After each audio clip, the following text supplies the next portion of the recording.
Dr. Matthew Abraham is actually held up with a case, so he will be joining us in about half an hour.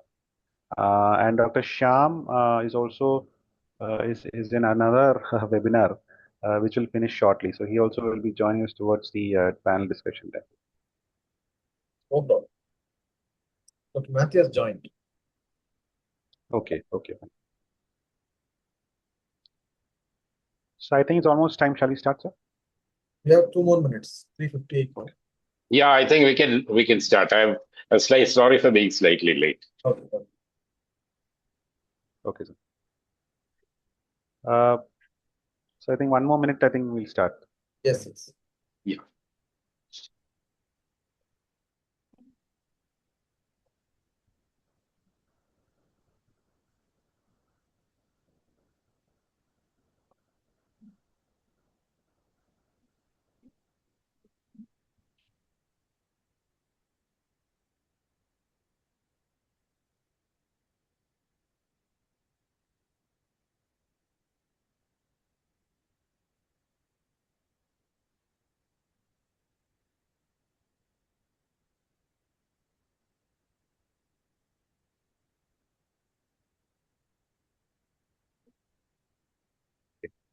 Good evening, everyone, and welcome to this NSI webinar.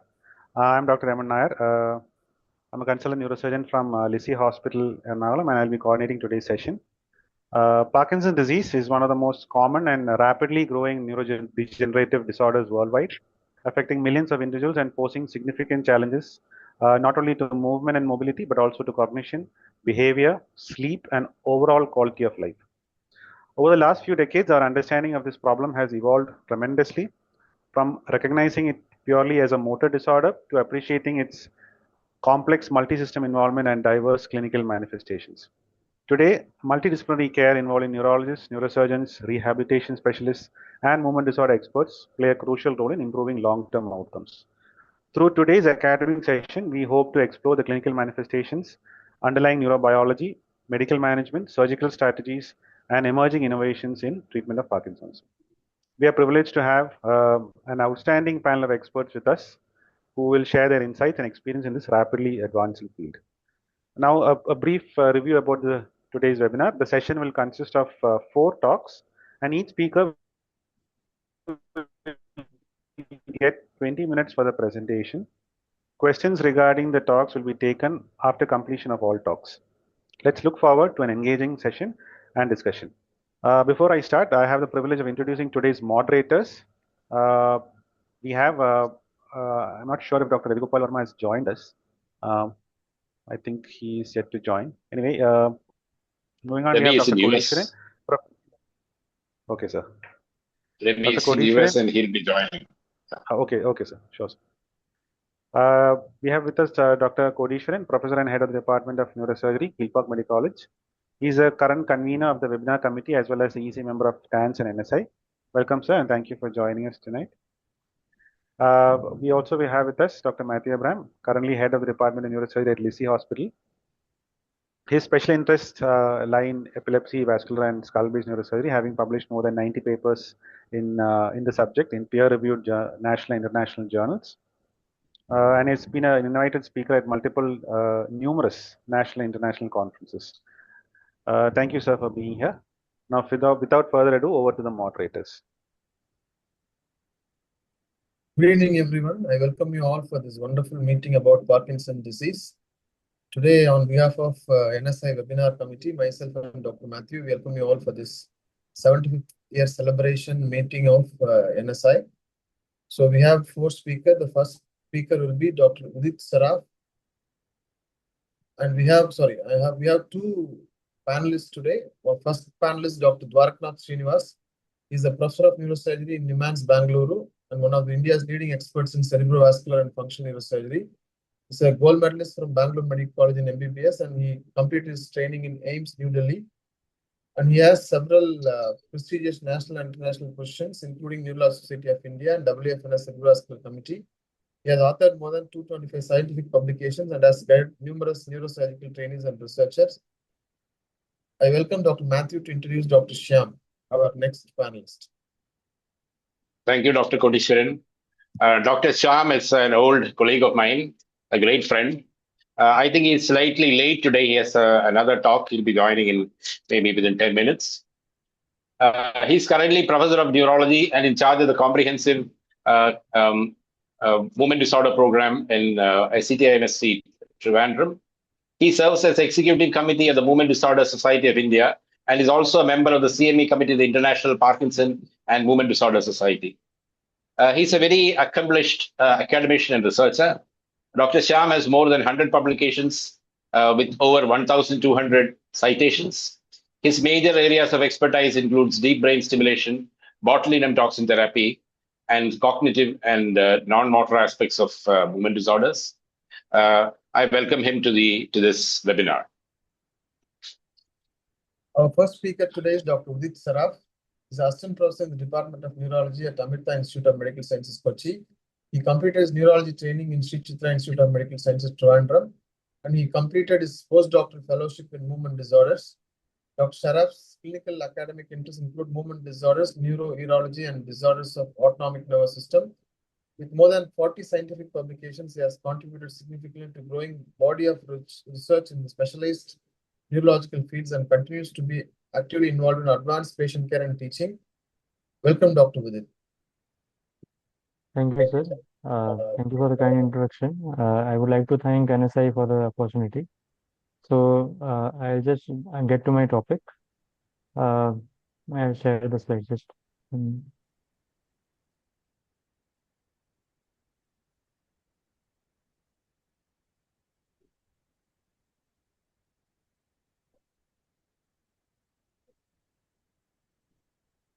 Is it visible? Yeah, you're visible. Yes. So as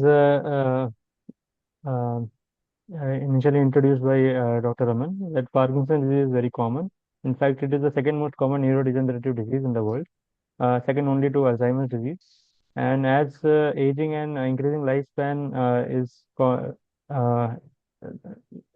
further leading to increase in the prevalence of this illness. So we have to be on toes to manage this comprehensively. And long-term research has been done, and new research also is being done even internationally and nationally. And we have found over time that the exact cause is still not identified, but some environmental and genetic risk factors have been identified, which can contribute to Parkinson's disease. Because many times patients ask, "Why did I get this illness?" So exact cause is not known. These risk factors I will be discussing in the next few slides.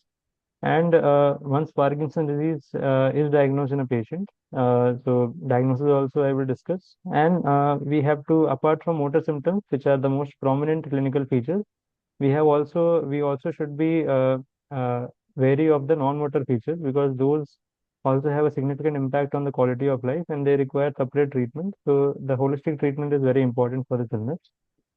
So this is one study which was published. This is an Indian data from published last year in Movement Disorder Journal. So the impact of environmental exposures,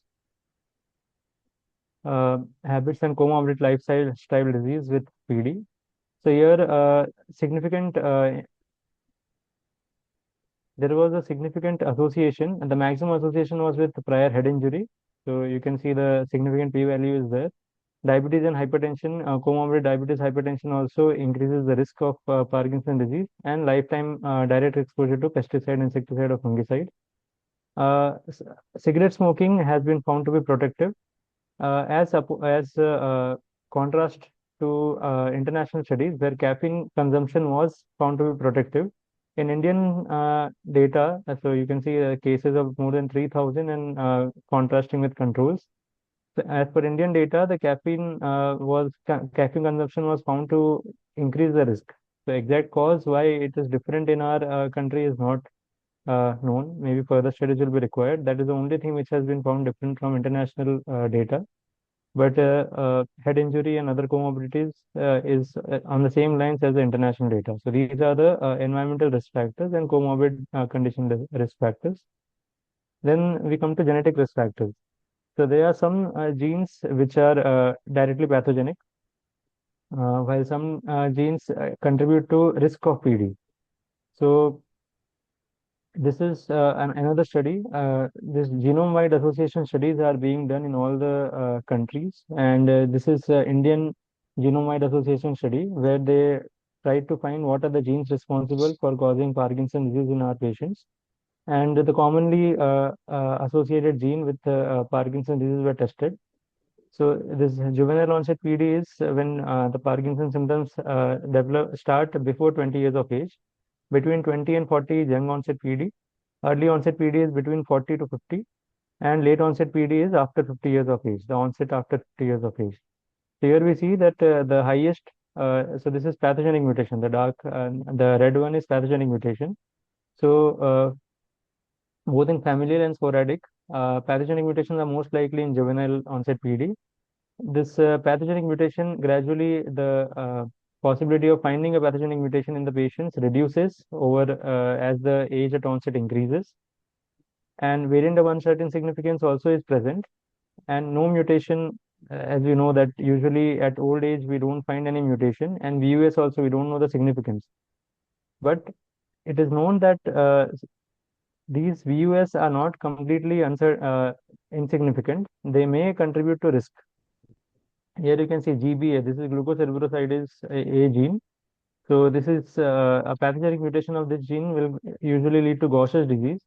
But in many, not only in India, in other countries also, this is a gene which has been implicated in increasing the risk of Parkinson's disease.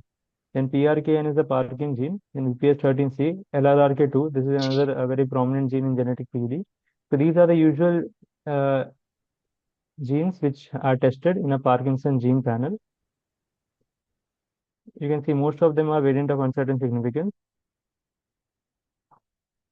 And the genes can modify in a different way. Uh, so this is the, so just 1 minute. I am getting a disturbance. Just 1 minute.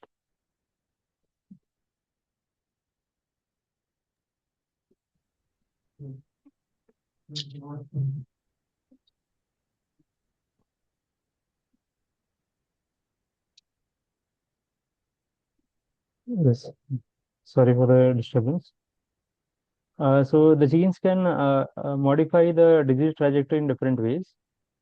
So this is a pathological onset.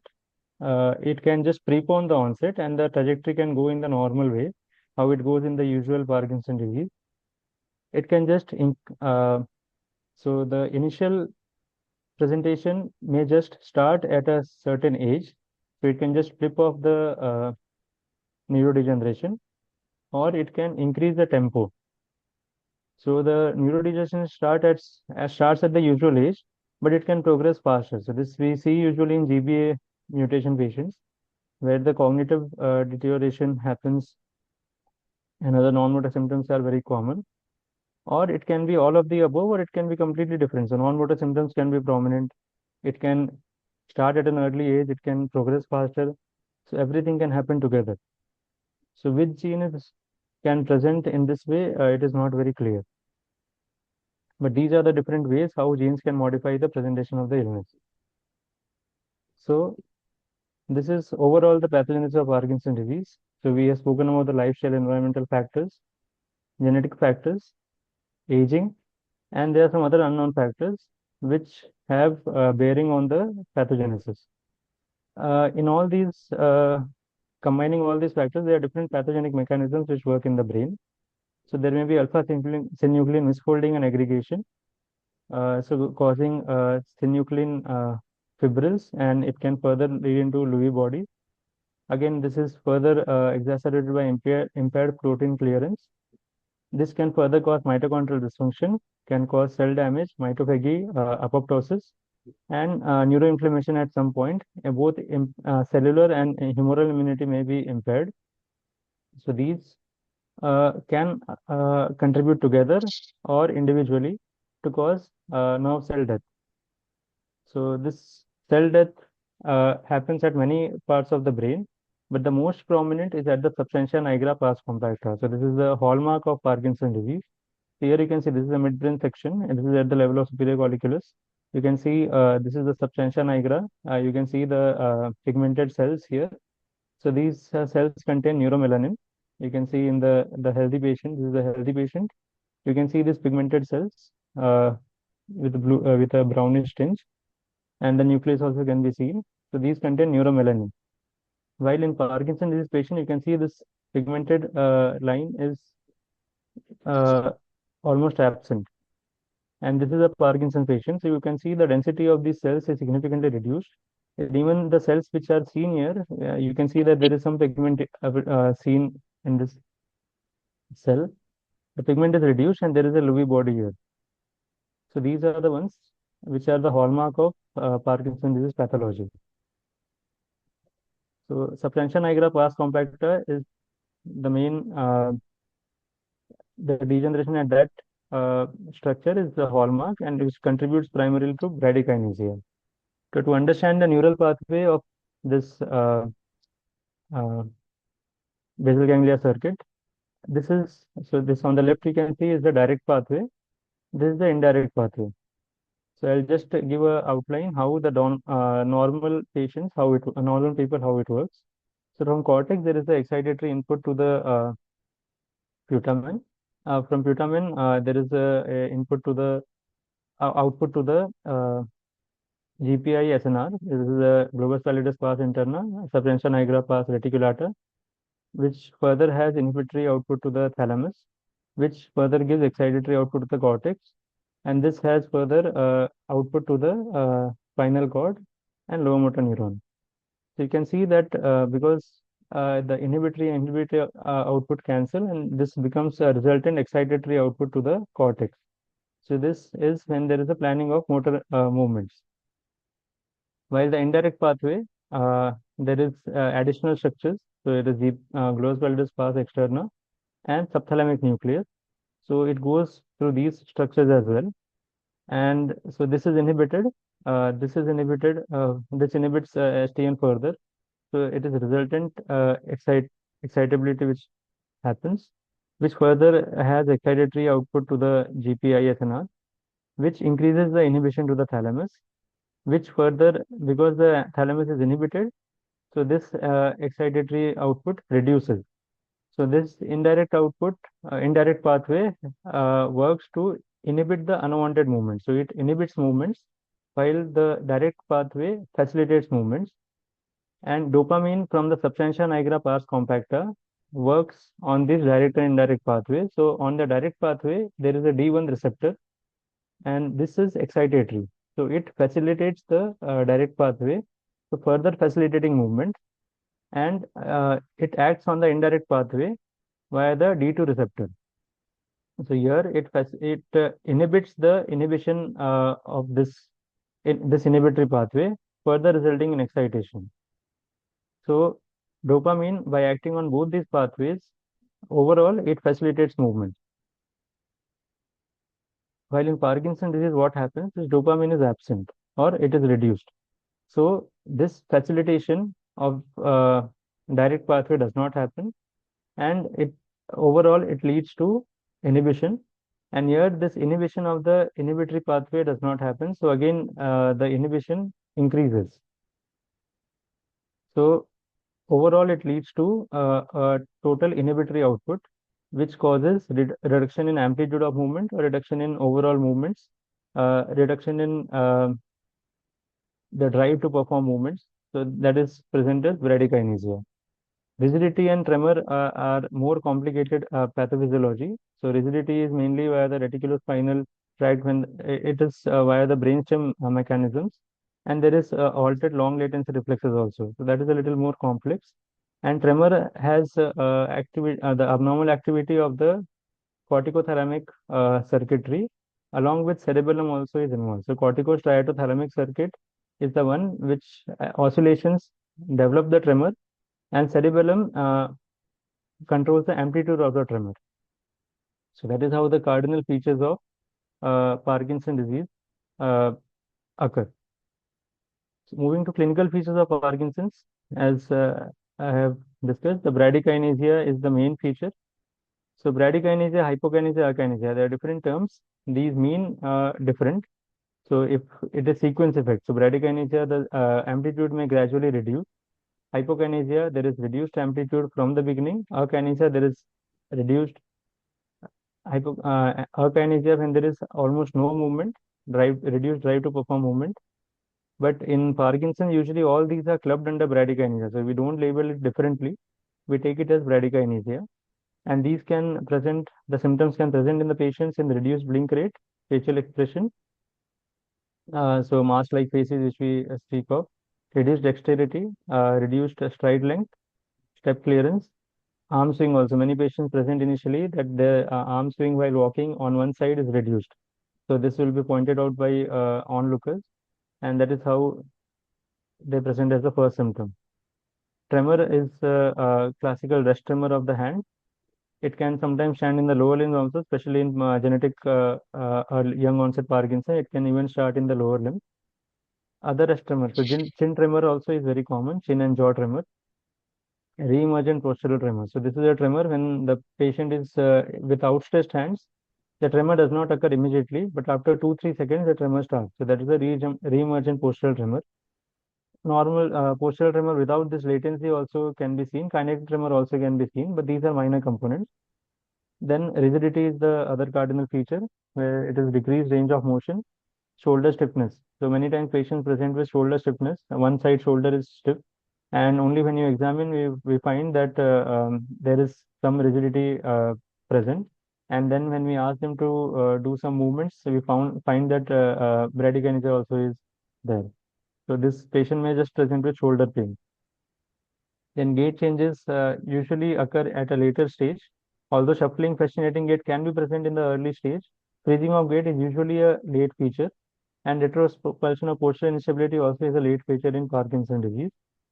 Dystonia can be present. So flexor dystonia, so anterocollis, the neck may be flexed forward. Camptocornea, where the full trunk will be flexed forward.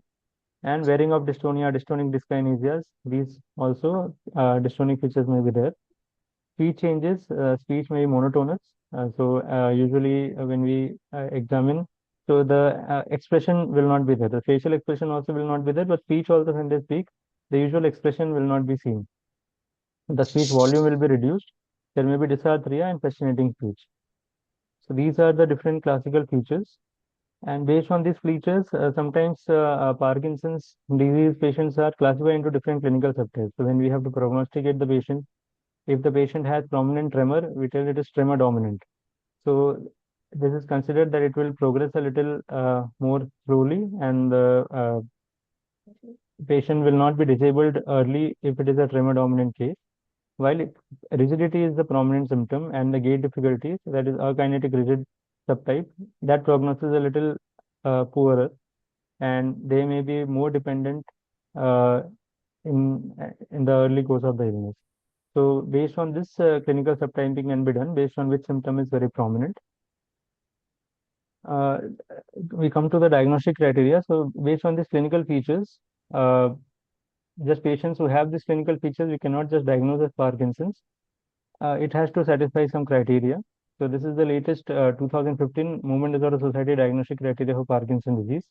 So the first criteria is Parkinsonism. So Parkinsonism is not the same as Parkinson's disease. So Parkinsonism is just a symptom, which is a bradykinesia in combination with at least one of rest tremor or rigidity. So this has to be there to call it Parkinsonism. And then because the definite diagnosis, definite PD, we can tell only on pathology. So the term used is clinically established PD.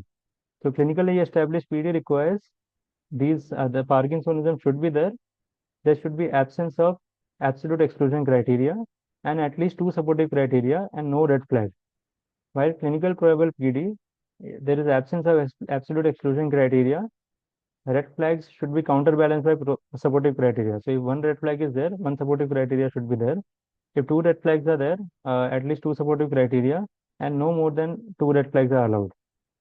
The supportive criteria is levodopa response, on-off fluctuations, levodopa induced dyskinesia, rest tremor of the limb. So it is given very significant importance. It is rare in Parkinsonism, but still it is included in the supportive criteria, and presence of either olfactory loss or cardiac sympathetic denervation of MIBG scintigraphy. These are the supportive criteria. This is the absolute exclusion criteria. So these these features if present, these suggest some other diagnosis. So cerebral abnormalities suggest some spinocerebellar ataxia. Supranuclear gaze palsy suggests PSP, progressive supranuclear palsy. If there is FTD, frontal temporal dementia, it suggests FTD Parkinsonism diagnosis. If Parkinsonian features are restricted to a lower limbs, it suggests lower limb Parkinsonism, so which is usually in vascular Parkinsonism or normal pressure hydrocephalus. Then, if there is antipsychotic use or dopamine depleting agent, it suggests drug-induced Parkinsonism.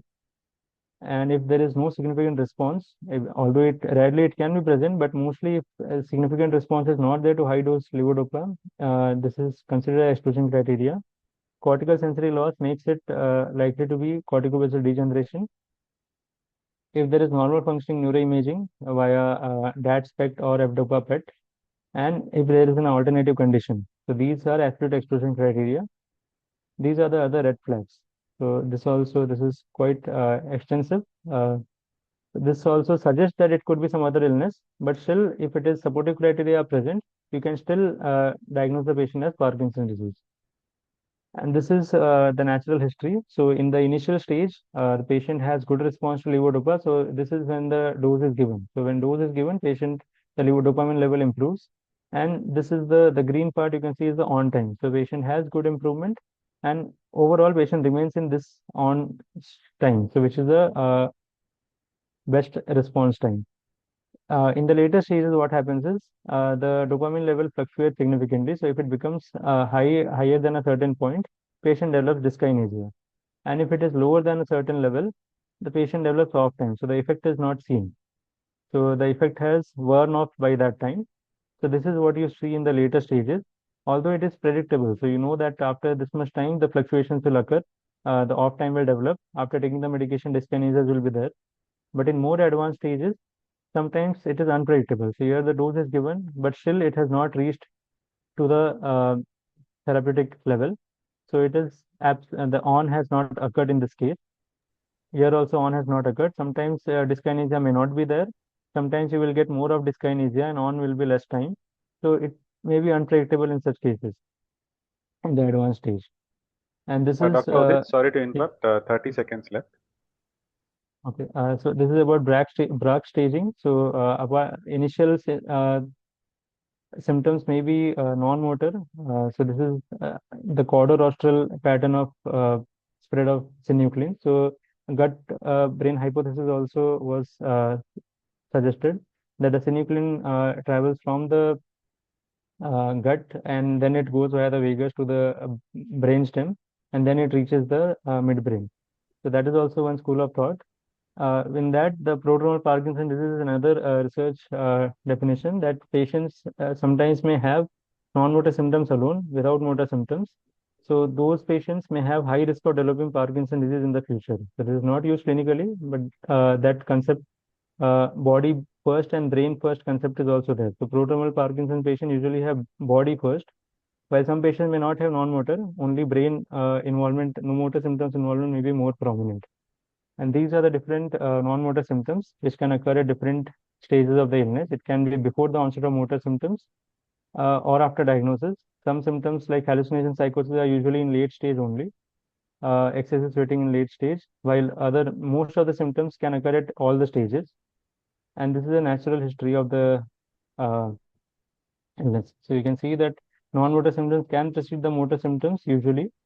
And this is the early stage Parkinson's. So this graph is quite important to know where the symptoms can develop. So you have bradykinesia, rigidity and tremor, fluctuation, dyskinesia, then gait disorder, falls. These are the late stage Parkinson disease. So to conclude, Parkinson disease is clinically, pathologically, and genetically heterogeneous. Better understanding is present now. Over time, we are understanding it better, and some therapeutic aspects also are changing based on that. And clinical assessment should be comprehensive for holistic management. Thank you. Thank you, Dr. Udit, for an elaborate, excellent talk. The next speaker is Dr. Praveen Sharma. He's a consultant neurologist and movement disorder specialist at Asta CMI Hospital, Bangalore. After completing his DM neurology from NIMHANS, he went to complete a dedicated postdoctoral fellowship in movement disorder. Dr. Sharma has extensive experience in pre-DBS evaluation, electrophysiology in movement disorders, botulinum toxin therapy for dystonia, spasticity, migraine, and neuropathies. He has been actively involved in more than 40 DBS surgeries and has published multiple papers in national and international journals. I would like to welcome Dr. Praveen to this webinar. His topic for today is evaluation, medical management, follow-up, and indications for surgical intervention. Thank you for the introduction, sir. Thank you for the introduction. And I thank NSI for this opportunity to give this talk. I'll be sharing my slides.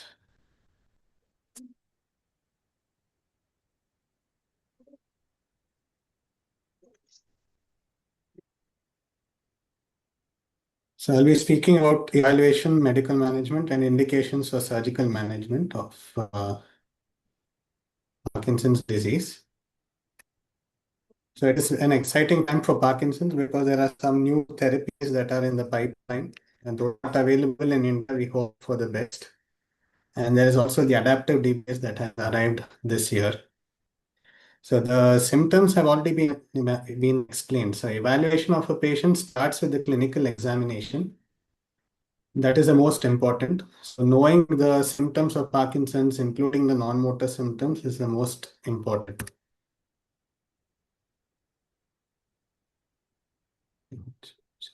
So there is a staging of Parkinson's. And stage 1 is when only one side of the body is affected, which usually occurs up to 5 years from onset.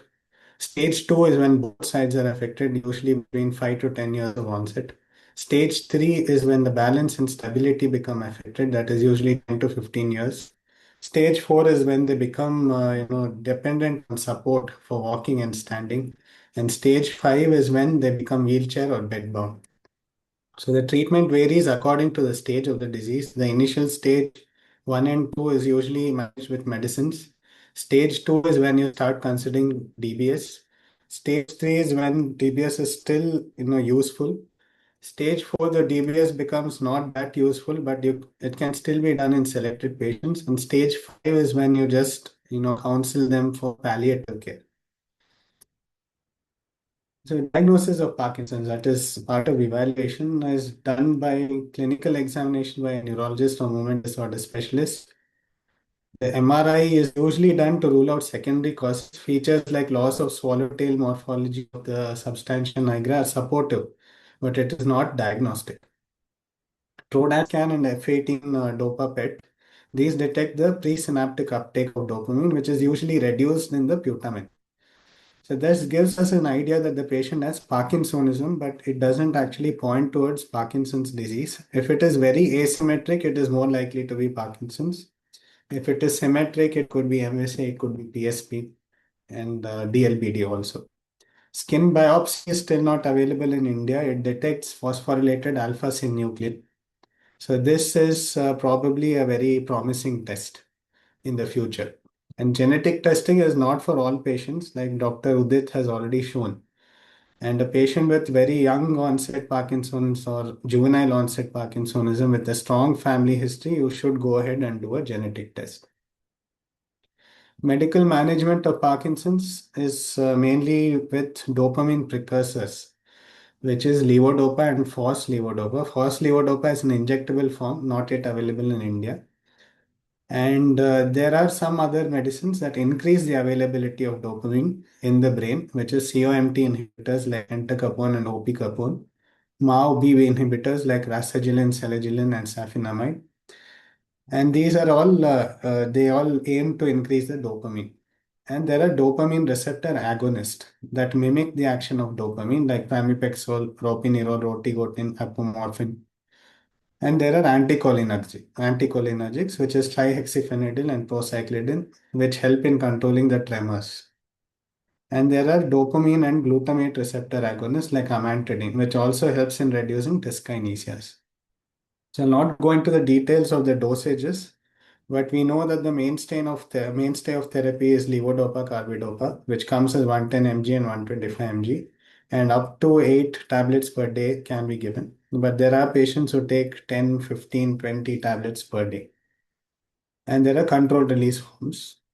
And most common side effect would be nausea, vomiting, abdominal discomfort, which doesn't necessitate the stoppage of medicine, but we need to adjust the dosage. And the dopamine agonists like pramipexole, ropinirole have important side effects like psychosis, hallucinations, and this can be a dose limiting, and even you may need to stop the drug. Safinamide is a newer drug that increases the action of dopamine. And there are newer medicines that are not yet available in India, like opicapone, which is similar to endacapone, but is once daily dosing, and rotigotine, which is a patch formulation, which is similar to pramipexole and ropinirole, but with fewer side effects. There are some advances in the medicines available for Parkinson's, but most of these are not available in India as of now. There's a new formulation of levodopa carbidopa, which is immediate release with controlled release, which is called Crexon. This is available in the US. There are intestinal gel formulations with levodopa carbidopa and entacapone also. And there is FOS levodopa, FOS carbidopa, which is phosphorylated format. It's very similar to phenytoin and the phenytoin. And it is given as a continuous subcutaneous infusion.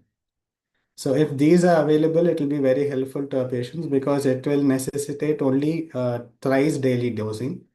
Right now, the patient takes immediate release around 4 to 6 to 8 tablets per day, and then again they have to take the controlled release separately. So it'll add up, and they'll end up taking 10 tablets per day. So if this arrives in India, it will help us a lot. And these are all the non-oral medications that are available. In India, only the apomorphine is available as of now. And this is an injectable form of levodopa carbidopa. This is a video from the UK where a patient with significant dyskinesias while on oral medicines and after the first levodopa infusion, that is subcutaneous infusion, it is very well controlled. Symptoms of Parkinson's are controlled, there is less dyskinesias. And these are all under clinical trials. Promising ones are tavapadone, which is a novel D1, D5 receptor agonist, reduces the off time. And there are some medicines in the pipeline which are thought may be potentially disease-modifying drugs. So, and there's also a new drug to treat Parkinson's disease psychosis, which is called pimavanserin. It does not have the extrapyramidal side effects of most of the other antipsychotics, and this we have already started using in our patients with good results. So, what is needed for evaluation of a patient for DBS? Who is an ideal candidate for DBS? So, a person who is less than 75 years of age. Why less than 75? Is because the anatomical localization will be better, the ventricle size will be smaller, and they'll have better tolerability to the stimulation. And excellent response to motor symptoms, including gait and speech, to levodopa carbidopa. And they should not have any major cognitive impairment or psychiatric symptoms or any severe autonomic dysfunction because these will not respond to DBS. And they should have good family and social support. And when do you decide that a patient requires DBS? So you have a lot of difficulty in adjusting medicine because the on time is very short. It may last for 1 to 2 hours, and there may or may not be dyskinesias because in advanced stages, some people may have dyskinesias with some doses, not with the other doses, and or prolonged disabling off periods. So during these off periods, the patient is not able to do anything at all and is dependent on the family members. And or they may have a very high dopamine requirement level, which is called a levodopa equivalent daily dose of more than 900, which indicates advanced Parkinson's. And severe tremors that do not respond to medications, unacceptable side effects with medication like compulsive behavior, gambling, hallucinations, etc. So I'll be showing you some videos of patients who are being evaluated for DBS right now.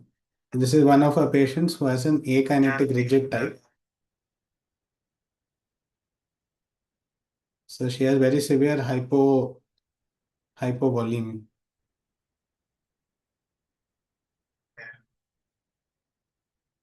And yeah, she does not have any tremors. Sorry. She has very severe rigidity, which is almost symmetrical. Both left and right are almost symmetrical, but she has more severe bradykinesia on the left. We are doing the finger tap test here. We're checking the hand movements.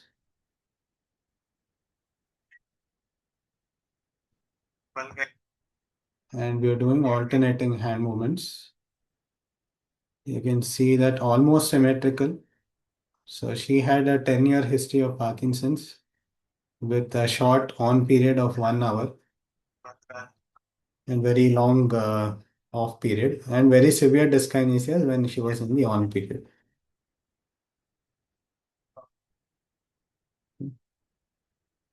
So I'll just show briefly. And while trying to get up from the chair, you can see that she's struggling to get up. She needs support of the chair to get up.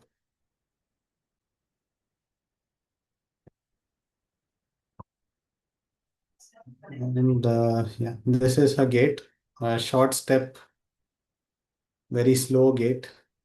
And she basically drags both her feet while walking. She has a stoop posture. And she has difficulty in turning with freezing on turning. So this is the patient's off state. And this is the patient when she is in the on state. You can see there are dyskinesias, coriform movements of the legs. When she speaks, the coriform dyskinesias increase. You can see there's also eye closure. That indicates dystonia in the on period. And you can see that bradykinesia has improved.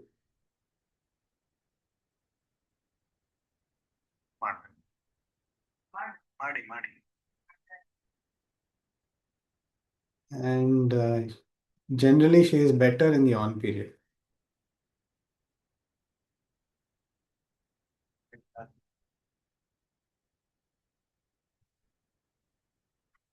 And you can see that her gait has improved. She still drags her feet. And still the gait is slow, but she's overall better and independent. So she's a good candidate for surgery. And we recently did a GPI surgery, a DBS surgery for this patient. So this is an akinetic rigid. This is a tremor dominant type of Parkinson's. You can see the right upper limb tremors are very severe, resting tremors because he's resting the hands on the arms of the chair. There's also a resting tremor of the right limb, lower limb. There is mild tremors of the left upper limb and lower limb also. He also has generalized bradykinesia. And you can see bradykinesia of the right is more than the left.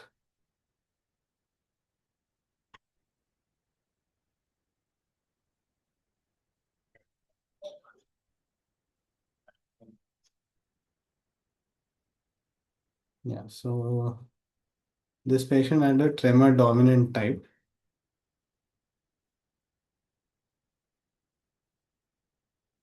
And in the on period, you can see that the tremor has almost disappeared.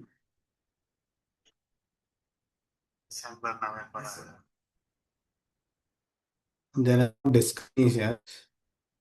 He has a very good on period. So without any dyskinesias and he's doing very well. Almost no bradykinesia.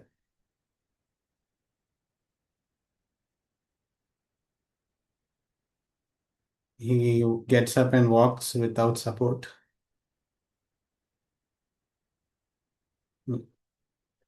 So he's waiting for DBS as of now. We have still not done DBS for him.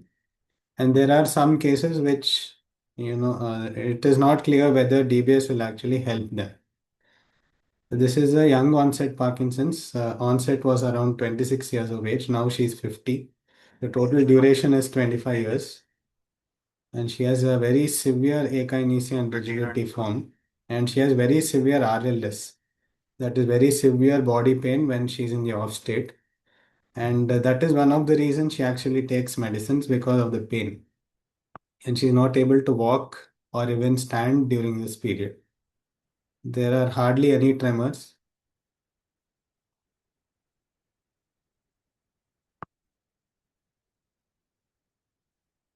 You can see severe bradykinesia, especially of the right upper limb. Lower limb, I'm asking her to move her lower limb, but she's not able to move it. And she needs support of family members to just get up in the off state.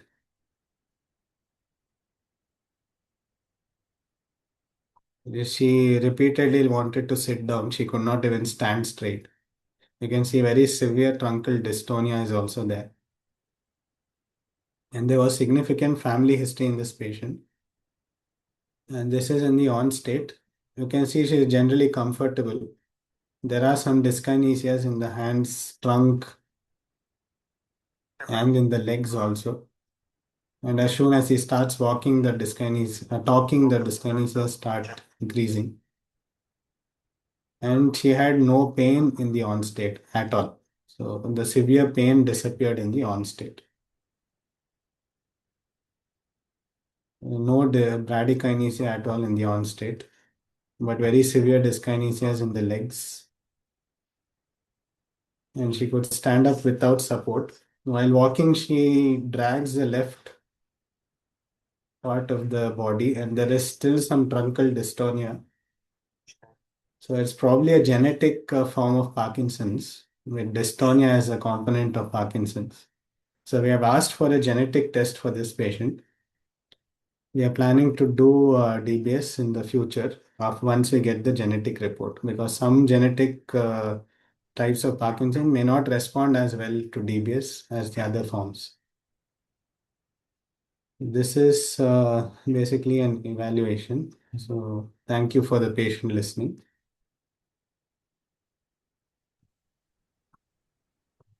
Thank you, Dr. Praveen.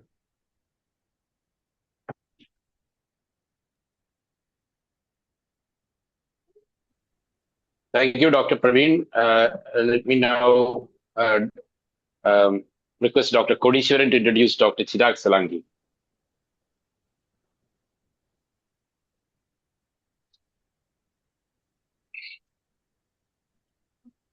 Dr. Kodishwaran? Yeah. Dr. Chirag Solanki is a senior consultant neurosurgeon and one of the pioneers of functional neurosurgery in Gujarat. After completing his neurosurgical training at NIMANS Bangalore, he pursued his fellowship training in stereotactic and functional neurosurgery at the renowned John Radcliffe Hospital, Oxford, under the mentorship of Professor Tipu Aziz. Dr. Solanki established Gujarat's first comprehensive functional neurosurgery program with an in-house multidisciplinary team and has been instrumental in advancing DBS and epilepsy surgery services in the region. He has received WFNS recognition for his excellent work in functional neurosurgery. Over to Dr. Chirag. Yeah, thank you very much, sir, for your kind introduction. And I'm thankful to NSI for giving this opportunity. So I'll be sharing my screen. I hope my screen is visible. Yeah, your screen is visible. So in continuation with the previous talks, I'll be continuing this talks in terms of surgical management of the Parkinson's disease, which is deep brain stimulation surgery. And basically, I'll be covering the technique of deep brain stimulation, pitfalls and complications, and technological innovations of deep brain stimulation surgery. Although this topic is very huge, but I'll try to cover the important nuances of deep brain stimulation surgery.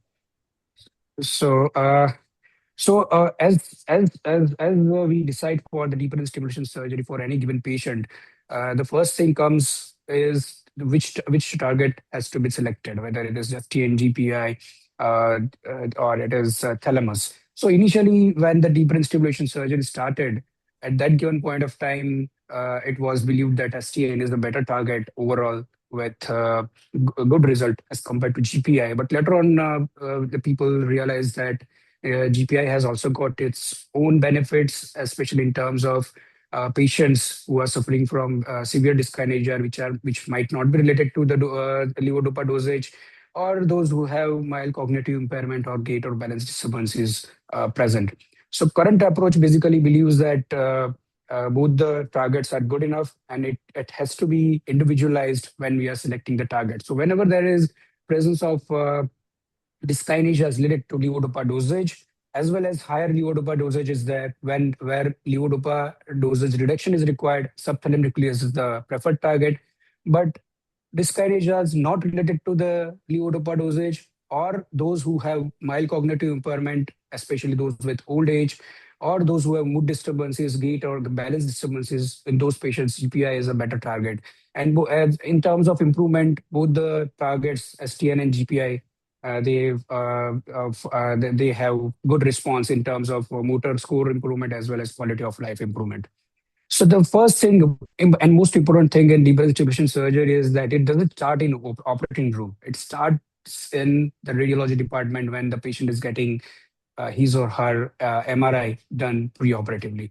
And each and every imaging has also got specific protocols which have to be stringently followed when the scan is being done. So MRI is done beforehand, at least few days before the surgery. 3 Tesla is preferable, but 1.5 Tesla should also do. And the scan should be done in a way that the slices should be contiguous without any gap or overlap, and the slice thickness should be less, as much less as possible. It should not be more than 2 millimeters, and the axial acquisition is preferred in square matrix. And preferably MRI is done under general anesthesia, because we need absolutely no movement at all when the MRI is being done. And apart from that, the whole head has to be covered from the vertex to mandible and occiput to tip of the nose. And apart from that, whenever the CT scan is done after putting the stereotactic frame, the or similar principles have to be followed, and there should not be any tilt of the CT gantry while the CT scan is being done. It is very important that the surgeon should be present while the scans are being done, so that he or she can monitor that all the protocols are being followed properly. So after the scanning, the next thing is the planning of the target and the trajectory, whether it is STN or GPI. The planning should be done at least a day before, so that it can give us some time to redo MRI if required, in cases where there are challenges related to image transfer and fusion. Apart from that, it is very important that the surgeon should note down all the possible coordinates, angles, MER formations which are going to be used for the surgery, and all the details related to the planning beforehand. And it is important that you lock and save the planning before you exit the planning station. So after all these maneuvers, then the DBS surgery starts on the day of surgery. And the first thing in the morning, which is done, is the stereotactic frame fixation. So stereotactic frame is typically fixed under a scalp block, or it can be even done, or it can even be done under general anesthesia or sedation in cases of dystonia. And one should be prepared for any vasovagal reaction which might be possible at any given point of time. And there should be minimum possible tilt or rotation in any given axis of the frame, which are called pitch, roll, and yaw, and X, Y, and Z axis. The CT scan is done after post fixation of the stereotactic frame, and then the fusion of the pre-operative MRI where the planning was done, and the post-operative post-frame fixation CT scan which is done, they are fused. And after that, the surgery starts. Patient is taken inside, and the frame coordinates are noted over the board. And it is important that the surgeon should write all the coordinates by him or herself, and it has to be cross-checked by a separate person. And at every single important step of the DBS, it has to be cross-checked again. It is important that patient should be rested on the table with head fixed in a most comfortable position, because it is going to take a little while for completion of the stage 1 surgery. Or pressure points should be padded, and I personally prefer the head inclination of less than 15 degree. So after that, the painting and draping is done, and it should be done in a way that the patient side is open for evaluation by the neurologist. Then the surgery stage 1, which is the placement of the electrodes in the head, it starts. And there are various types of incisions being preferred by various surgeons depending on his or her preferences. It can be semicircular, linear, bicoronal, or it can be oriented in different planes like coronal or coronal or sagittal plane. The typical bore hole of deep brain stimulation surgery is of 14 mm, but when a sleep DBS is done, it can even be done with the statistical craniostomy. Countersinking is that surgeon's choice, whether it is preferred by a surgeon or not. Depending on that, it is done, but it definitely gives a visual appearance point of view. It gives a definite edge when countersinking is possible. Dura is open. There are various ways to open the dura as well. It can be limited, it can be star-shaped, wide opening, it can be a puncture. It is important that before inserting the air tubes and MERs, especially when they are being reused, it should be confirmed that they are not bent. And typical trajectories nowadays being used by the surgeons are usually less 3 or less than 3.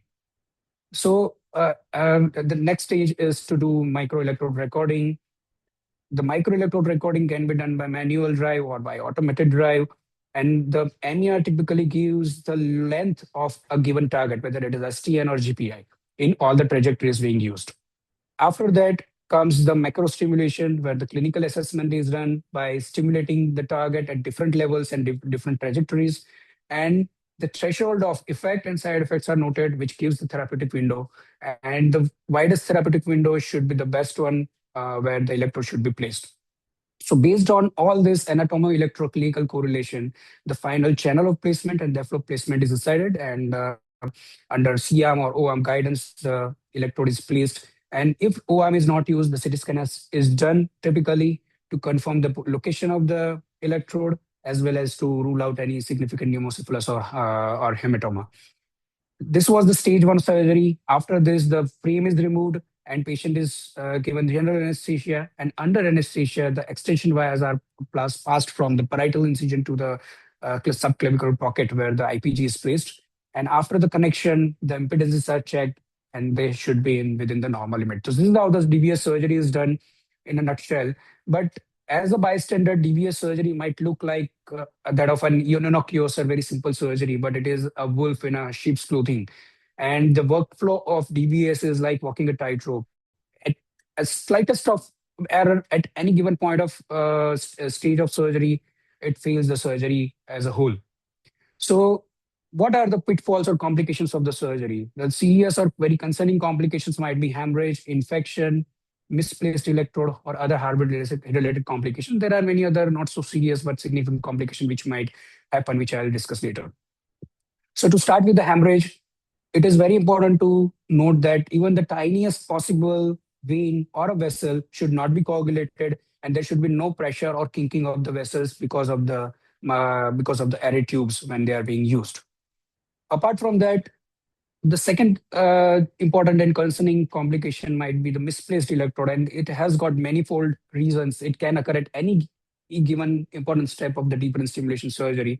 It can be at the error in planning, stereotatic frame internal error, bent tubes, bent electrode, or even the brain shift due to pneumosyphilis, especially when on the other side, the second side, when it is getting operated, the chances are more that there might be brain shift. And whenever MER is or microstream is not used, especially in asleep DBS, there are chances that we might not be able to detect the misplaced electrodes. But although the data doesn't support that, asleep DBS has got a higher risk of misplaced electrodes. So it is important whenever rented frame is being used, which is used by multiple handlers, always check the components at least a day before surgery, because there might be a problem like in this video, the frame is totally moving, the screw was loose, and it was not getting fixed. Apart from that, it is important to cross-check the all the coordinates, as I mentioned earlier, at every given point of time, and it is always best to have our own frame. Infection, as far as infection is concerned, we have our own protocol, and generally the same protocol is being followed everywhere, where the shampoo or soap bath is given before the surgery, before the hair removal, as well as after the hair removal. It is better to trim the hair rather than shave the hair, and Vita scrub application at the local operative site is done. And the Thorosaline was with gentamicin irrigation, perioperative antibiotics. The standard protocols are being followed as with any other surgery. Uh, Other hardware-related complications which might be encountered during the procedure are basically ill-fitting burhole cap. It used to happen with the older burhole caps, but the newer stim lock and other newer caps are basically screw-fitted caps, so it doesn't get this type of problem nowadays. Apart from that, kinking of wires while handling, it is also quite common. Post-operative complications might be flipping of the IPG, which is called twiddler syndrome. Patient used to rotate the IPG whenever it is loose, especially loose subcutaneous tissue. Whenever it is there, it is quite common. So it has to be fixed properly.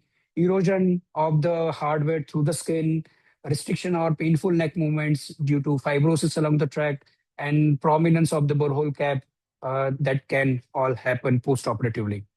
So the lessons are that you have to have the proper 14 mm burr, which is made not by non-wobbling system. Apart from that, the hardware should be handled with care, and tension release loops should be there at every junction, at every junction, as it is shown in this in the X-ray. And the hardware, especially the prominent implants, the prominent parts of the hardware should not be directly under the incision site. That is the important point. Countersinking the burr, as I mentioned earlier, it might not be possible always, especially when the cervical thickness is thin, but it is the personal choice of the surgeon. And this is the difference of when countersinking is not done versus the countersinking is done. So there is no prominence whenever countersinking is done. Apart from that, there might be some complications like plunge of perforators, especially it is very common in older patients with osteoporotic bones. So one should be careful. Whenever somebody is using newer systems, it is important that those nuances of using that system are very important. One should be careful, and it can cause problems. There might be complications or problems related to side effects related to stimulation, particularly, which can cause dysarthria, paresthesia, cognitive disturbances, balance issues, but these are reversible and that can be managed by further programming. So this was all about the DBS surgery and complications. Now I'll briefly go through the technological advances in deep brain stimulation surgery. The first and foremost is the imaging advances. We have got newer sequences, especially the 7 Tesla MRI availability, which has got better visualization, although it has higher distortion, which is there as compared to 3 Tesla MRI. The QSM sequences show better STN and GPI. F-gated and MDF sequences, which are better for GPI visualization. There are tractography and functional MRI, which are being done and which are useful for planning the deep brain stimulation surgery in particular patients, especially with psychological disturbances and psychiatric indications.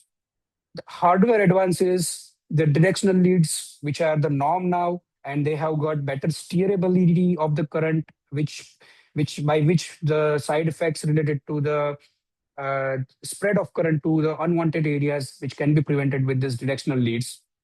The extensions of the newer extensions have been better with better, they are thinner with reduced profile. They have higher extensibility, which have less chances of breakage, and they have got visual left and right indicators as well. And they have bootless connections nowadays. The IPGs, they have gotten smaller over the period of time. They have become smarter with brain sense technology and adaptive DBS. They have become 3 Tesla MRI conditional, and they have got fast charging of 10 to 90% within less than 1 hour. The advances in DBS techniques, if we talk about, there is a sleep DBS, totally done under general anesthesia without any monitoring, frameless deep brain stimulation surgery, robot-assisted deep brain stimulation surgery, automated microdrive circum.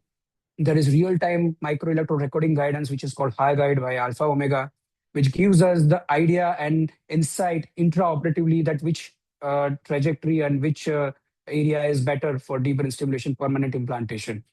There are various electrode configurations which can be used, which can be monopolar, bipolar, double monopolar, anodal, or interleaving. MICC, which is multiple intermittent independent current configurations. We also have got newer stimulation paradigms, which are coordinated reset, variable frequency, interleaved stimulation. All these modalities are useful when the simple standard stimulation protocols don't work, and we have got significant side effects or not as good results as we have wanted. The sensing biomarkers which we have recently introduced and which are being used for ADBS particularly, which is called beta band as well as ARNA, and they can be useful to guide the stimulation therapy as well as drug adjustments. And the beta bands particularly, they have been utilized for electrode identifier nowadays, which the software itself will suggest that which is the best electrode, which is the best contact, which can be used for stimulation. Apart from that, the ADBS, which is the closed loop DBS, which is basically based on the beta band or beta frequencies, which automatically reduces the current whenever there is over treatment with dyskinesia, and whenever there is under treatment and patient is in off period, it automatically steps up the stimulation, and by which it improves the overall quality of life, improves the overall symptom control. So this is what the closed loop system does. It keeps the beta bands within the range, and it doesn't allow to cross the either the higher or lower range of the beta bands, and by which it improves the overall quality of life of the patients. And apart from that, it also improves the longevity of the system as well. Apart from that, we have got significant visual programming and software advancements in terms of VTA visualization, StimUXT, Illumina, ShoreTune. All these tools are used to create a 3D image and 3D map of stimulation, and it guides us which target and how the target should be stimulated, what should be the stimulation parameters. All this can be suggested by this advancements in software and visual programming. So the future of deep brain stimulation surgery is still not over. We further expect further miniaturization, energy autonomy in terms of lesser charging or no charging of the IPG, remote optimization, remote programming, which is already there. Apart from that, personal connectomics and biointegrated modalities for individualized deep brain stimulation therapy, which is expected in near future. Thank you very much.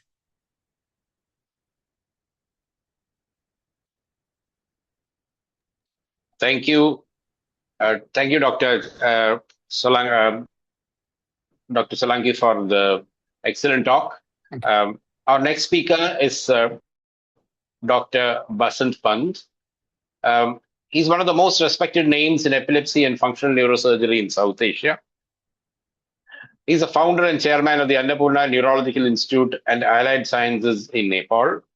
He has played a pioneering role in advancing neurosurgical care and training in the country of Nepal. Dr. Pant has also served as the president of the Nepal Epilepsy Society and is a past president of the Nepali Society of Neurosurgeons. He has more than 120 peer-reviewed publications and presentations, and he has also presented his work in more than 300 international conferences. His contributions to epilepsy surgery and vascular neurosurgery have been noted. It is wonderful to have you here and listen to you. And today, Dr. Basant Pant's topic is lesioning for movement disorders, including the role of multi-lesion placements. Over to you, Dr. Basant. Thank you very much, Dr. Matthew, for your invitation and your kind introduction. And I'm very grateful to this honor to have a lecture in NSI. And I'm glad to see many close friends like Raman and Dwarikanath, Chirag, and also my good friend Ravi Verma. So today, as you have said, I'm going to talk about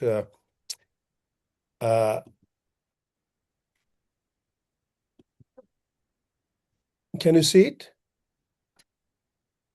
Yeah, it's visible. Yeah. Your slide is visible. So I'm going to mainly talk about lesioning and that also about the concept of multiple lesioning, why we are doing multiple lesionings rather than single lesions. And so our work on functional neurosurgery actually started from 2002, and it took a long time for us to reach this level. And recently, it took almost, a long time for us even to get a frame, because we are using frame from India, who one of our friend used to bring the frame from India, and then we do DBS, and then he goes back with the frame kind of thing. We did it for many years. And but then we started movement disorder, and then neuromodulation in epilepsy, and then recently neuromodulation in psychiatric disorders. And then we are also using robotics now and closed loop DBS as well.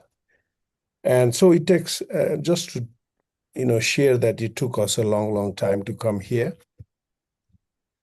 And so let me just briefly talk about history of movement disorder surgery, because it has always been listening. It has never been stimulation, because the concept of stimulating the brain is a misconcept. You don't actually stimulate the brain. You actually jam that area of the brain. So it's also like electrical listening. So from Hooty's, cortical topectomy to accidentally, the Cooper accidentally damaged the anterior choroidal artery during a surgery, and then his patient got better on Parkinson's disease. That's how, lesioning came up.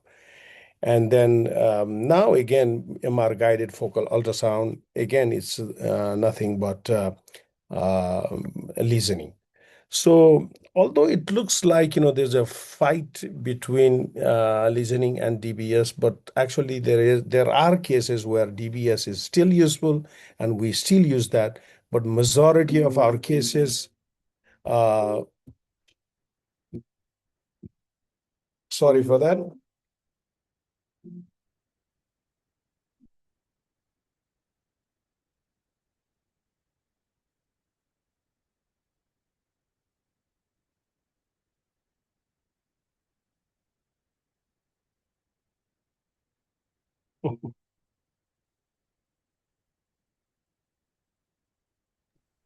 I'm sorry for that.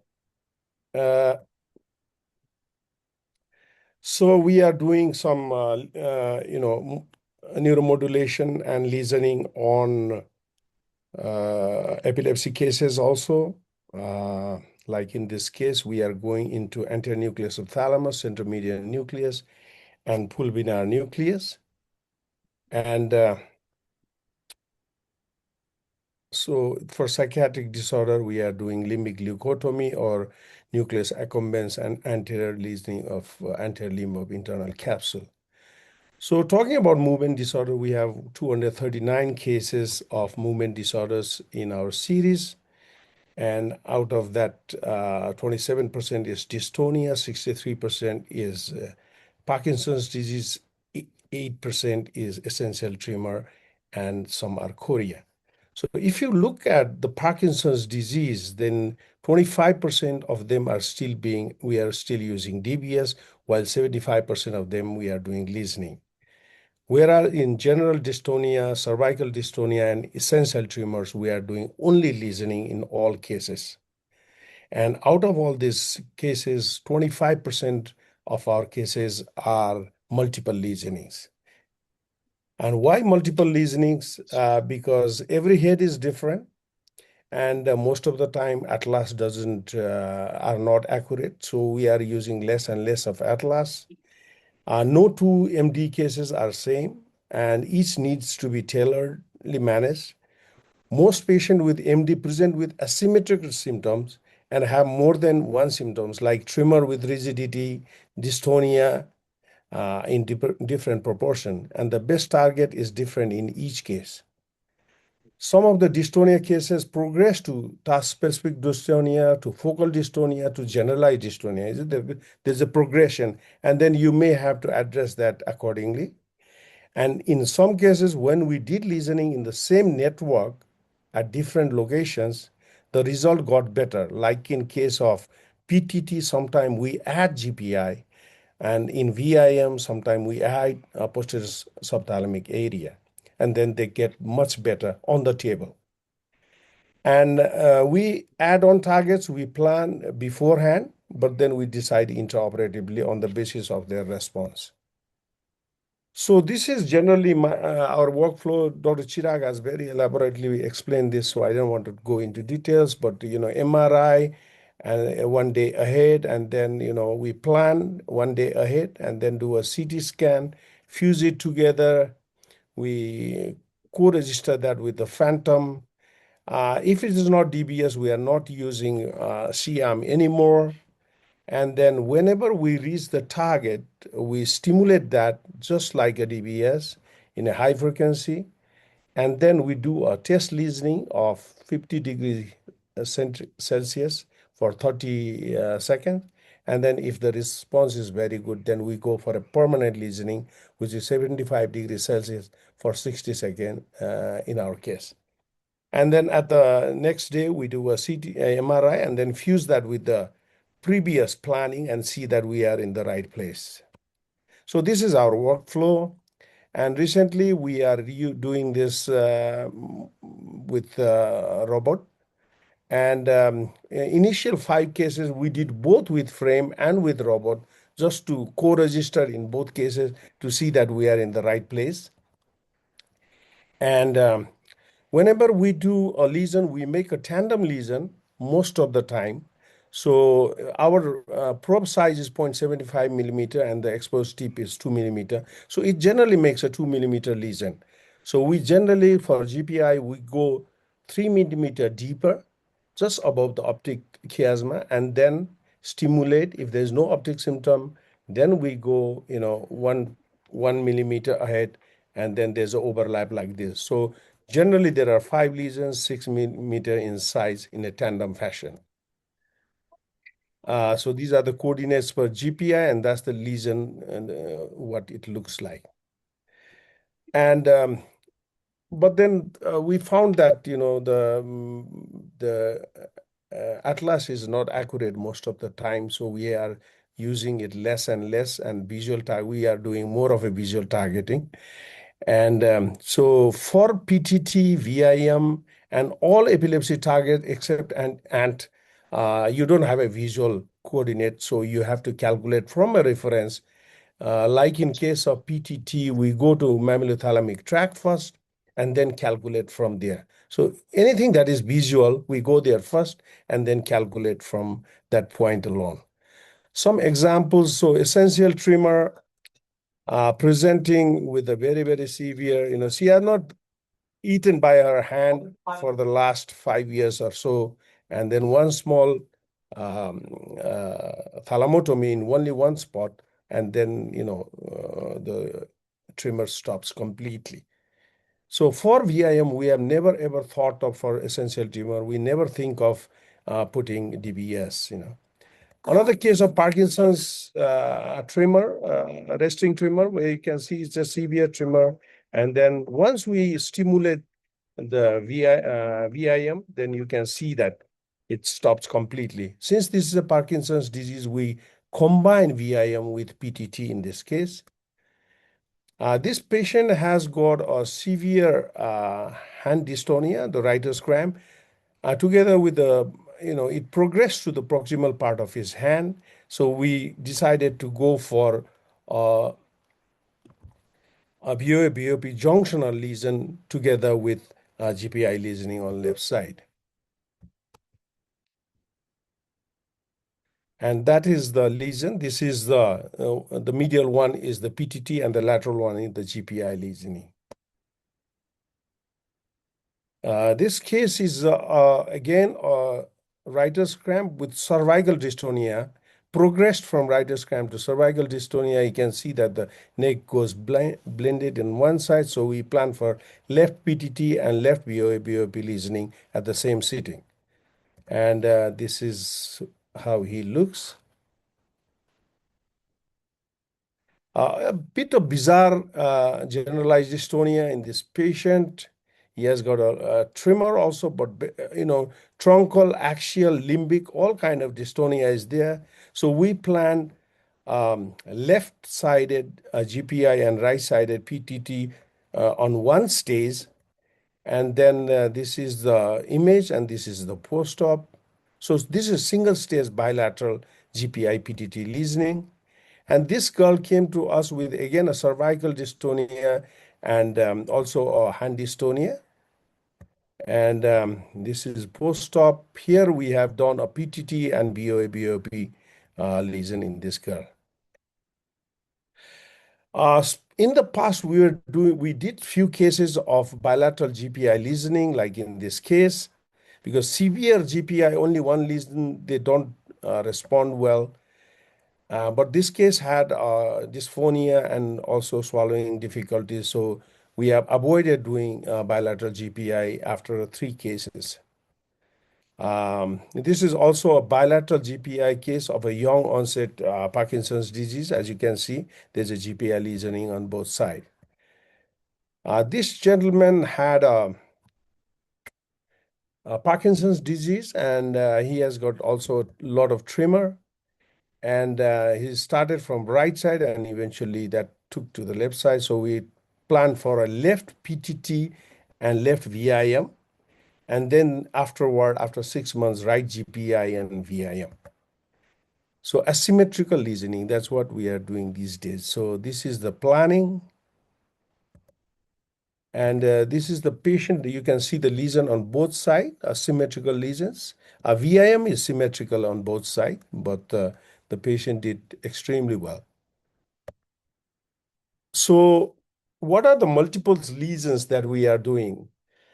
So bilateral GPI one stage, we did 3 cases. Out of that, 2 cases had difficulty in swallowing and speech defect. So we completely stopped this. And stage right-sided GPI and PTT is our now main targets on Parkinson's disease. So the stage will be about 6 months apart. And also PTT BIM, if there's a lot of tremor in that Parkinson's disease, just like the case I saw. And sorry, I go back. In the same side, we have done GPI and PTT because sometimes only GPI or only PTT may not be enough. I'll explain it later. Overall movement disorder results, we are very much satisfied with essential tumor. All of the patients are satisfied. There is one recurrence only, and we have never used DBS in any of our essential tumor cases. Parkinson's disease, there's an immediate improvement in UPDRS score for about 70% in lesioning and 65% in DBS. And 2 years follow-up looks like the same. The only good thing is Parkinson's disease is a progressive disease. And when you put a DBS, you have got the opportunity to, increase or modulate and change the parameters as you go on. And task-specific cervical dystonia, except for one case of complication, more than 95% are satisfied. But then there are 10 recurrent cases where sometimes we have done resurgery on the same spot. And for generalized dystonia, we are not very, there are about 20% recurrence rate, and then about 10% failure, and 70% of them are satisfied. Talking about complications, out of 3 bilateral GPI, I told you 2 had speech and swallowing problems. Bilateral PTT we did in the past where one patient had hyponia. So this is the only case that we did. So we stopped it. And now it's asymmetrical, as I've said, GPI, PTT on the opposite side. And depending on what are the symptoms more prominent, we decide our targets accordingly. And one case of secondary PD, I just saw the video, 8 years after bilateral GPI lesioning for generalized dystonia. And 2 cases of tardive dystonia needed DBS eventually, and out of 3 cases. And 1 case of distance infarction in internal capsule due to perforator burn in GPI. As you can see, we have published this in the internal capsule itself. And so the patient was almost 3/5 only, in the lower limb. And one case of hemibalism in task-specific dystonia after 12 days of VOP lesioning. So this could also be a complication in lesioning cases. So when do we consider DBS in movement disorder? So essential tremor, we will always do lesioning, and it's only primary lesioning. There's no secondary lesion.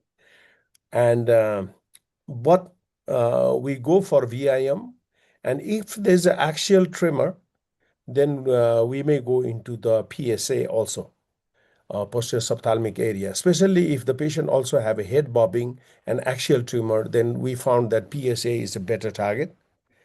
And for dystonia, task-specific dystonia, we are always doing only lesioning, primary and secondary, two targets. And that's on the BOP junctions. For generalized, focal and segmental, either we go for PTT or GPI. And for generalized dystonia, we do a bilateral lesions, asymmetrical lesions, one side PTT, one side GPI. But these patients may need DBS in the future. And in Parkinson's disease, we prefer a DBS in YOPD cases.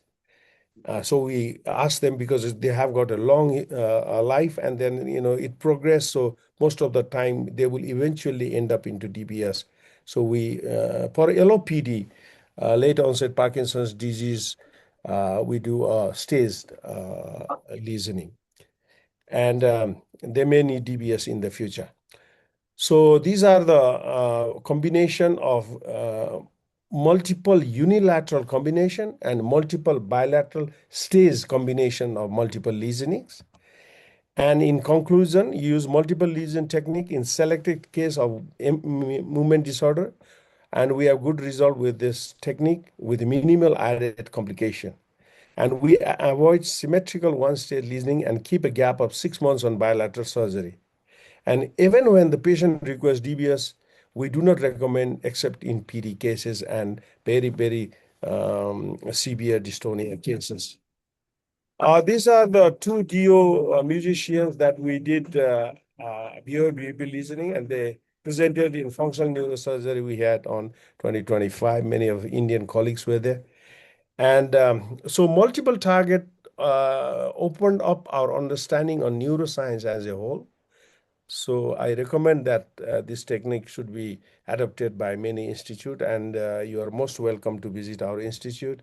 And lastly, we have a conference of Himalayan International Epilepsy Conference. The theme is Neurons to Network in the Management of Epilepsy. Date is September 18 to 19. Thank you very much again. Thank you, Dr. Basant, for a great talk and showing your work. And I think lesioning is emerging again. It's becoming very important. Now, I think it is time for us to listen to the expert panelists. Now, let me call upon Dr. Dwaraganath to give his comments and observations. Are there any questions to be told, or? No questions yet. Okay. I have one question to Dr. Udit, if that's okay. Yes, sir. Dr. Udit is there? Yes, sir. So the last case that you have shown, PD with dystonia, you said that you are planning DBS on that patient. So what would be No, your sir, target? Dr. Praveen has shown over them. The Praveen? Yes. Yeah, okay, sorry. What is your target for DBS in this patient? We'll Usual probably plan GPI, sir. GPI? GPI, yeah. Okay. Because it's a very, very complicated case, and you may Yes. need to, address multiple areas in the Yes. brain in this case. So this Yeah. may be, if this case comes to me, Yeah. then I would go for a staged Okay. PTT and GPI listening, and that Okay. will be wonderful result, I think. Okay. So you can, if you are doing listening, you can try that. Sure, sir. Sure. Yeah, thank you. Sir, I have one. Good afternoon, sir. I have one question for Dr. Shiraz Solanki. Can I ask that? I'm Dr. Resha from Annapurna Neuro Hospital, Nepal. Please. So, in our experience, we have been using the imaging modalities. We have felt that the SWI image, when fused with T2 imaging in STN DBS, the result is very good, because we have also started doing visual targeting in PSA and other PTT. So, what do you think about this SWI imaging in compared with the QSM or F-gated? Because we don't have QSM or F-gated sequence. So, what do you suggest Yeah, for us? yeah, definitely. I mean, I agree with you. I mean, SWI is definitely a very good imaging as far as STN is concerned, even for GPI. I mean, the only thing is, it is what I believe is SWI imaging is better.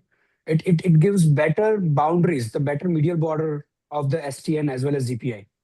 But the actual size of the nucleus, if we talk about whether it is STN or GPI, it might be possible that it might slightly underestimate, or sometimes if the windowing is done not done properly, it might under or overestimate the actual size of the nucleus. That is the only pitfall. Otherwise, it has been very commonly used uh, for targeting. From my side also, I also use it very commonly. The major advantage, I believe, for SWI imaging is it gives the great clarity of the medial border of the STN as well as GPI. Yes, thank you. And one last question Yeah. regarding the adaptive DBS, because we have just Yeah. started doing 2 cases on the basis of beta band, is Rishena. And from our very less experience of last 3 to 4 months, we have experienced that compared to the closed loop DBS, the patient's response to DBS is quite slow. And when we asked our engineers from China, they said that because of the beta band activities, they are trying to give less current when not needed, and that resulted in not good response in some patients. So sometimes we can switch to the closed loop system of those 2 patients. So do you have an experience about that?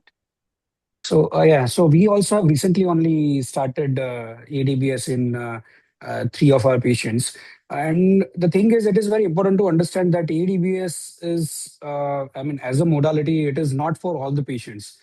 Actually, the patients who are already doing good with our traditional continuous DBS, when they are having certain issues related to over or under stimulation with the time during the time frame over the period of 24 hours, if you see the events, if you see the streaming of the patients, the recordings, if you see, then that those fluctuations during those 24 hours, this is what is taken care by the ADBS. It is not that the patients who is not doing good with continuous DBS will do good with ADBS. So that is very important to understand. So I feel ADBS is the refinement for those patients who are having slight management, I mean, issues of over and under stimulation, but overall they are doing very good. Only for those patients, ADBS is helpful. Otherwise, ADBS doesn't work for everybody.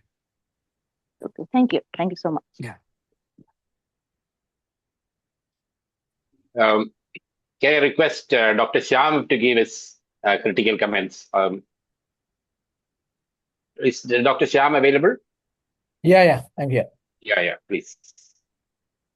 So sorry for joining a little late. I was held up in another program here. Am I audible? Yeah, you're audible, very much audible. Yeah. So we had a very beautiful, very productive and very good discussion session, I think. So coming to the functional neurosurgical procedures, particularly deep brain stimulation, among all the movement disorder indications, there are several indications for DBS, but the most common, maybe 80 to 90% of the cases which undergo DBS are patients with Parkinson disease. And then dystonia, coming to dystonias, like there are different causes for dystonia, what we call genetic primary dystonias, in which dystonia is the only manifestation, and that is generally due to mutations in certain genes like the DYT1, that is the TOR1A gene or the TAP1 gene. In such situations, the dystonia will be the only manifestation. The patient will not have any cognitive dysfunction, ataxia, or any other neurological dysfunction. Such patients are likely to respond well to DBS, while those with secondary dystonias due to head injury, dystonia due to stroke, or cerebral palsy, where there is a structural damage to the brain, they are less likely, very less likely to respond to DBS. And similarly, essential tremor patients, that is also a functional disorder, like there is no actual structural damage to the brain. So such patients are likely to respond better. And in Parkinson's disease, again, patient selection is the key for a very successful DBS outcome. All patients do not respond to DBS very well. There are certain patients who can worsen with DBS. For example, patients in very advanced stages of PD who have already developed cognitive dysfunction, significant neuropsychiatric manifestations by postural instability, etc. If you do DBS for them, they can even worsen many of these aspects like the cognition and or can worsen with in such patients. So you have to select the patients correctly. So the key for a correct or the mainstay of a correct patient selection is you have to look at the profile of symptoms. So if I ask the question whether the symptoms which this particular patient is having are going to respond to DBS. So which are the symptoms which are going to respond to DBS? It is the tremor, the bradykinesia, and the rigidity. These are the symptoms in Parkinson's disease which are going to respond best. While the freezing of gait, the axial symptoms, their response may not be as good. Postural instability will not respond, and neuropsychiatric problems, cognition, etc., will not respond and can even deteriorate. So, if a patient has typical Parkinson's disease with tremor, rigidity, bradykinesia, good response to levodopa, but a very short on period with significant off-time disability and free of all the neuropsychiatric manifestations, cognitive dysfunction, etc., that is the ideal patient for DBS. So, and when to do DBS is another debated question. So now the trend is to do an early DBS, but you have to weigh benefits against risk. So a patient who is well controlled on 3 or 4 doses of levodopa, you should address the aspect of risk-benefit ratio. The DBS is not a very simple procedure. It is associated with 1 to 2% risk of bleed. Then there is a risk of implant infections, and patient will need a long-term specialized care. So all these aspects should be taken into account while discussing DBS with a patient. So a patient who is stably controlled on just 3 or 4 doses of levodopa doesn't require DBS. It is the patient who is having a significant impairment of quality of life because of motor fluctuations, despite on being 4 or 5 doses of levodopa. That's a patient whom you should take for DBS, because only in such a patient the chances of surgical risks are justified. And then DBS can have psychiatric complications also. So any patient who is having active neuropsychiatric problems should not be taken up for DBS.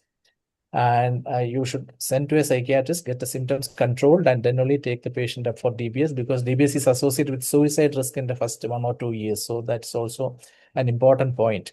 And there are a lot of things to discuss on programming, which I think is beyond the purview of this particular session. DBS programming is it needs meticulous attention from the treating physician. There are different programming options available now for all the newer generation neurostimulators.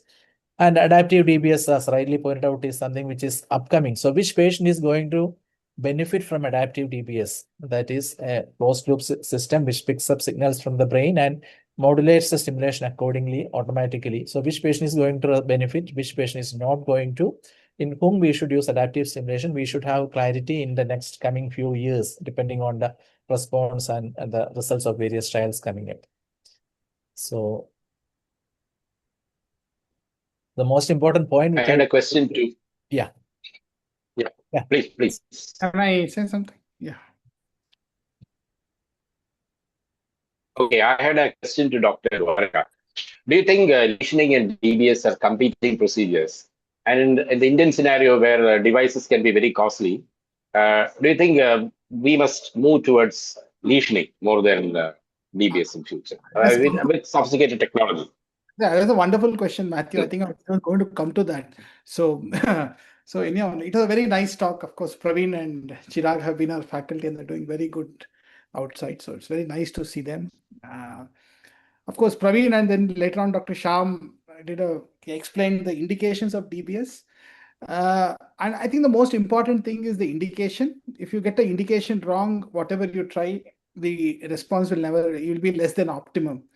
And the one thing which I think Dr. Sham very well mentioned is the psychiatric issues. And that is primarily because the psychiatric issue worsening is more because of the STN placement and as well as the probably a slightly anterior placement of the electrodes, which leads to increased stimulation of the limbic STN, and the patients have a manifestation of suicidal tendencies. So one thing I would like to add is that if the patient has cognition, if you're having an older person who needs DBS, whom you are afraid of cognitive issues, who's had behavioral issues in the past, GPI would be a very good target in these patients. I mean, that is one of the ideal targets especially in these patients. But while there is an argument that GPI does not decrease the dosage of anti-Parkinson medications, the dyskinesia does seem to come down with GPI stimulation also. So that is not the only thing, but if the drug level is very high and you intend to decrease the drug intake post-operatively, then STN would be a better target. Coming to imaging, I think Chirag mentioned about the SWI sequences. The only problem is, I think the answer to that is you should remember that when you do sequences, because of the magnetic stimulation of the MRI field, the T1 images and the thinner cuts are going to be radiologically the most accurate, stereotactically going to be the most accurate of the images. So the the values you use, like in T2 and SWI, and then you make a thicker cut of around 2 mm, your accuracy is going to correspondingly come down. So even if you're merging the images, you just need to remember that you're merging a 2 mm image with a 1 mm T1 images. So as far as preferable, you should use the T1 image for planning in a GPI stimulation. Of course, STN, it's not visible. There you need to use the other modalities to guide you, especially the T2. The thinner the cuts, the better. So that's the main problem with SWI. It's the magnetic distortion, which actually and underestimation of the margins. The one thing, also the other thing which you need to remember is Birchow spaces. I don't know whether Chirag mentioned about Birchow spaces and targeting. Especially in the STN, you will see the small white dots in the STN which actually hamper the response. So even if you're slightly lateral or slightly medial or slightly posterior to that, you should take the target and then use a direction lead to steer the current. Because if you go right into the middle of that area, the response again might be suboptimal. Lesioning, of course, Dr. Basant Pant is a wonderful friend of mine, and he does wonderful with them. I mean, we have done more than 125 cases of lesioning for various indications: unilateral tremor, unilateral dystonia, task-specific dystonia. When you have so good results with lesioning, the question is whether we actually need to do a DBS for these patients. And of course, there was the issue that it's invasive and all, but now with HIFU coming up, you can do multiple targets. The main issue with multiple targets, which I don't know whether Dr. Basant Pant mentioned, is that every time you take out the electrode and then put it back, there is always going to be a chance of distortion of the trajectory, because there is going to be a brain shift. However minimal, there is going to be a brain shift if you're going to do multiple targetings in the same sitting. So HIFU takes away this problem, and you can do multiple targeting. And of course, that's a different discussion altogether. But I completely agree. We've had wonderful results with tremor. We've had good results with dystonia. Dystonia, unfortunately, task-specific dystonia do very well. Secondary dystonias don't do very well at all. Especially post-infective, post-encephalitic dystonia, they don't do well with deep brain stimulation. The best outcomes of dystonia are the DYT1's DYT1 positive dystonia. We've had wonderful results with them.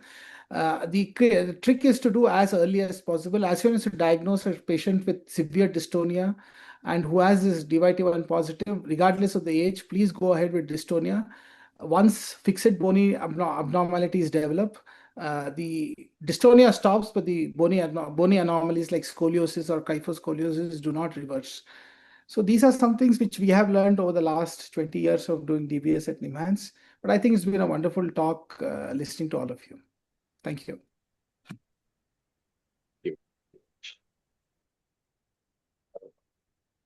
Sir, I have a question. Yeah, I have a question please. for Dr. Basant Pant. Sir, nice to see you. again. Yeah, I know. Nice to see you. Sir, actually, what I wanted to ask was, especially when we are considering staged bilateral lesioning for Parkinson's diseases, particularly. So, one side you are preferring GPI, another side you are preferring PTT. So, how do you decide on which side you will do GPI, or whether you will do PTT on which side? How do you decide, and how do you Yeah. Thank you. do it? Thank you for Yeah. your very important question. I don't think we have every answer yet on that question. It's a difficult question, actually. But first of all, we go to the side which started first. So let's say it started from right side, then we prefer going to the left side with PTT because our experience is PTT has got a better result than GPI. And on the table, when we do a PTT, if that is not adequate, then we can add on unilateral GPI at the same sitting. In few cases, we have done that, And if we have done PTT on this side, then the opposite side, after 6 months, we do GPI, not on the same side. Yeah. Okay. But so when you are doing PTT, you are doing both medial and lateral PTT, right? Yeah. So, the trajectory of the PTT and the GPI when you are doing on the same sitting on the Yeah. same side. Yeah. So, do you change the entry? I mean, do you change? I mean, No. different or Yeah, this will also answer some of the queries that Dr. Dwarkanath has just said. yeah. Most of the time, we don't change the burr holes. It's the same burr hole, So it is the same entry point, and only the trajectory is different. That's all. But if it is like very, very like in epilepsy cases, let's say, if it is ant and pulvinar, it's way behind. So if you go to the same angle, then you are not reaching.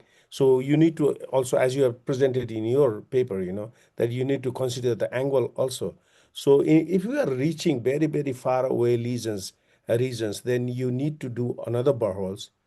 Otherwise, we go through the same boreholes if it is nearby. And most of these, all these BIM, PTT, GPI, BOA, BOP, all of them are in the same area. So you can reach all of them with one borehole. So there was one comment which I forgot to add. Just a minute, something. This was regarding Dr. Matthews, regarding lesioning in Parkinson's disease. I mean, of late, we are seeing an increasing trend towards lesioning in Parkinson's. And I'm frankly not very a great fan of it. And I'll tell you why. That is because the Parkinson's is a degenerative disease. And regardless of what has happened, it's going to progress. Your lesioning is going to, people who have claimed excellent results are all short-term results. The question is, what are the long-term results with lesioning for Parkinson's? And the long-term results have been good only in tremor. Regarding the other core symptoms of Parkinson's, the long-term results of lesioning are awaited, and the greatest advantage that DBS gives you in these cases is the fact that you're able to modulate it over a period of time.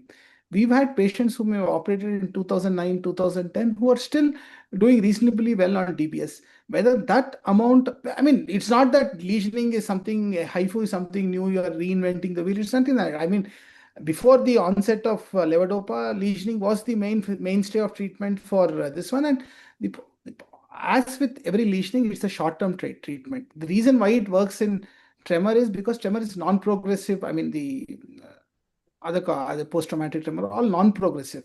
But Parkinson's being a progressive disease, whether lesioning is good, I'm not very sure. And we are not very great fans of lesioning in Parkinson's. We prefer a modulated therapy like deep brain stimulation. Can I answer on that? Yes, sir.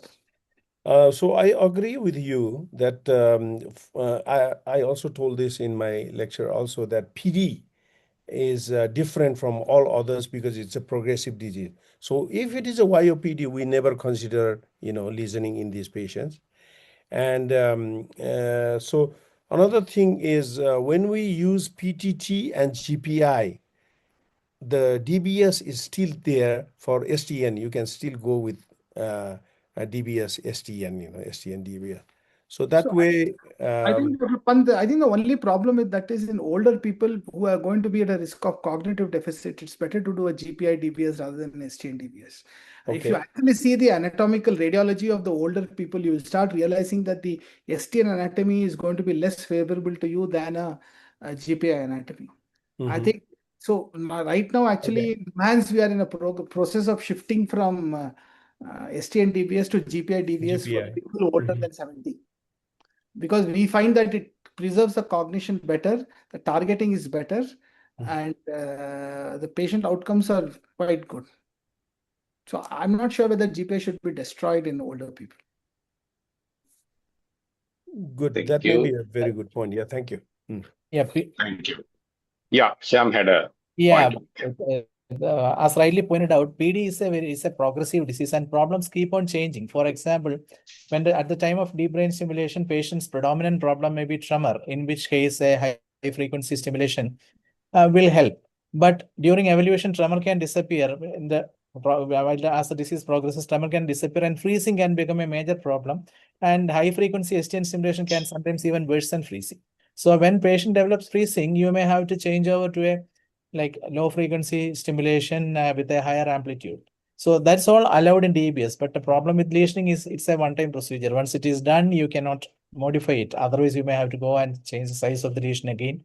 So, and there are limitations as far as I know for bilateral lesioning procedures, particularly in a progressive condition with like PD, where it can have cognitive or speech-related adverse effects. So, in PD, I think even now the standard of care is DBS because it's a progressive disease and problems can change over time, and you can address that with DBS. But for others, other procedures like, for example, essential tremor or dystonias, where it is not due to a progressive neurodegeneration, I think lesioning is going to make a big comeback.